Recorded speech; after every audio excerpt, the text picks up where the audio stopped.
Hello friends, welcome to குகாஸ் recipes channel.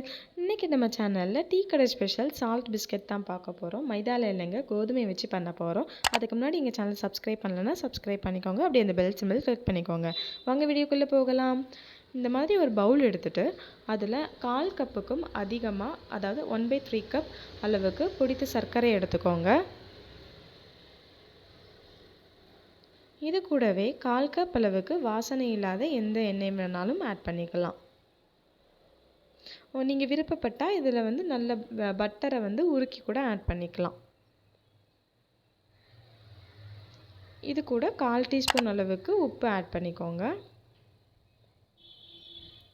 இப்போ இந்த எண்ணெயையும் நம்ம சுகரையும் நல்லா மிக்ஸ் பண்ணி எடுத்துக்கலாம். நல்லா அந்த எண்ணெயில் சுகர் கரையணும், அந்த அளவுக்கு நம்ம மிக்ஸ் பண்ணிக்கலாம். ஈவினிங் டைமில் நல்லா இஞ்சி தட்டி டீ போட்டுட்டு இந்த பிஸ்கெட் தொட்டு சாப்பிட்டா அவ்வளோ டேஸ்ட்டாக இருக்குங்க. ட்ரை பண்ணி பாருங்கள். இப்போ இந்தளவு கொஞ்சம் மிக்ஸ் ஆனதும் நம்ம இதில் ஒரு ஸ்பெஷல் இன்க்ரீடியண்ட் ஆட் பண்ண போகிறோம். ஜீரகம் 1/4 டீஸ்பூன் அளவுக்கு ஜீரகம் எடுத்துகிட்டு நம்ம உள்ளங்கையில் வச்சு நல்லா கசக்கி ஆட் பண்ணிக்கலாம். அப்போ தான் அந்த ஜீரகத்தோட ஃப்ளேவர் நல்லா பிஸ்கெட்டில் இறங்கும். நல்லா இந்த மாதிரி கசக்கி ஆட் பண்ணிக்கோங்க. இதை அகெயின் நம்ம நல்லா அந்த ஃப்ளேவருக்காக மிக்ஸ் பண்ணிக்கலாம்.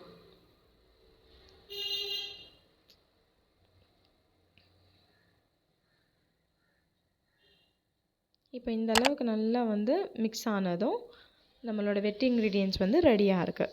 இதில் நம்ம ட்ரை இன்க்ரீடியன்ட்ஸ்க்கு நான் 1 கப் அளவுக்கு கோதுமை மாவு எடுத்திருக்கேன், அதை ஆட் பண்ணிக்கிறேன்.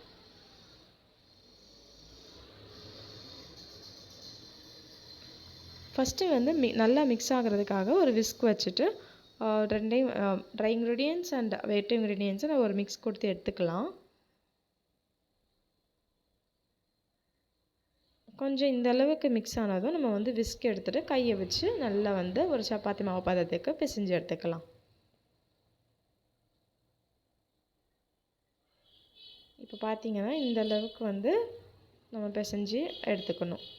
ரொம்ப அழுத்தி டைட்டாக பிசையக்கூடாது, கொஞ்சம் லூஸாகவே பிசையணும். இது பிசைகிறதுக்கு நமக்கு எந்த தண்ணியும் எக்ஸ்ட்ரா தேவைப்படாது. நம்ம வெட் இன்க்ரீடியன்ட்ஸே கரெக்டாக இருக்கும். அவ்வளோதான், நம்மளோட பிஸ்கெட் டோ இப்போ ரெடியாக இருக்குது. நம்ம பிஸ்கெட் வைக்கிறதுக்கு ட்ரே ரெடி பண்ணிடலாம். அதுக்கு நான் இன்றைக்கி ஒரு அடிகனமான பிளேட் இந்த மாதிரி எடுத்துகிட்டு அதில் ஆயில் நல்லா அப்ளை பண்ணிக்கோங்க.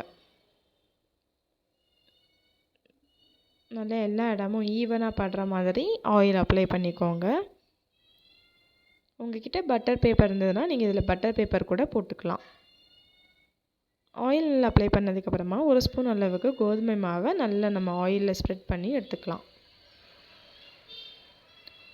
நல்லா அப்படியே டஸ்ட் பண்ணி விட்டுக்கோங்க, எல்லா இடமும் படுற மாதிரி.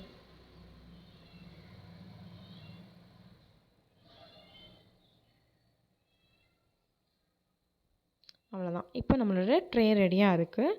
நம்மளோட டோ இருக்குல்ல, அதில் ஈக்குவல் சைஸ் எடுக்கிறதுக்காக நான் இந்த மாதிரி ஒரு டேபிள் ஸ்பூன் வச்சுட்டு அதுலேருந்து சைஸஸ் மெஷர் பண்ணி எடுத்துக்கிறேன்.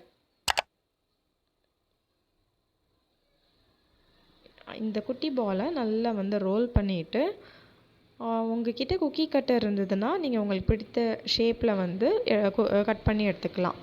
நான் இன்றைக்கி சும்மா அப்படி கைகளாலேயே ஒரு அழுத்தம் கொடுத்து பிஸ்கெட் அளவுக்கு எடுத்துக்க போகிறேன். நல்லா ஈவனாக ஸ்ப்ரெட் பண்ணி எடுத்துக்கணும்.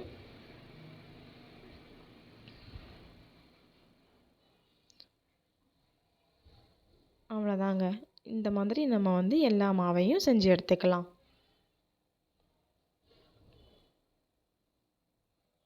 இப்போ நான் நம்ம ட்ரேயில் 4 பிஸ்கெட் அளவுக்கு வச்சுருக்கேன். இதை நம்ம அவனில் வைக்க போகிறதில்ல, கடாயில் பண்ண போகிறோம். அதுக்கு அந்த கடாயை ஒரு 10 மினிட்ஸ் ப்ரீ ஹீட் பண்ணணும். லோ ஃப்ளேமில் இந்த மாதிரி ஒரு ஸ்டாண்ட் போட்டுட்டு ப்ரீ ஹீட் பண்ணி எடுத்துக்கலாம். இப்போ 10 மினிட்ஸ்க்கு அப்புறம் நல்லா ஹீட் ஆகிருக்கும். இதில் நம்மளோட ட்ரேயை அப்படியே உள்ளே வச்சிடலாம். இதில் மெதுவாக வைக்கணும், ஏன்னா கடாய் ரொம்ப ஹீட்டாக இருக்கும். எனக்கு 16 மினிட்ஸில் ரெடி ஆயிடுச்சு. 15 to 20 மினிட்ஸில் நம்ம பிஸ்கெட் எவ்வளோ சூப்பராக ரெடி ஆகிருக்கு பாருங்கள். இதை நான் இப்போ ஒரு பிளேட்க்கு ட்ரான்ஸ்ஃபர் பண்ணிடுறேன். அவ்வளோதாங்க, சிம்பிளான கோதுமை பிஸ்கெட் நம்ம தயாராக இருக்குது. நல்லா சூடாக டீ போட்டுட்டு இந்த பிஸ்கெட் வச்சு தொட்டு சாப்பிடுங்க. அவ்வளோ டேஸ்ட்டாக இருக்கும். எவ்வளோ கிறிஸ்பியாக இருக்குது பாருங்கள். கண்டிப்பாக உங்கள் வீட்டில் ட்ரை பண்ணுங்கள். ட்ரை பண்ணிவிட்டு எனக்கு வந்து கமெண்ட் பண்ணுங்கள்.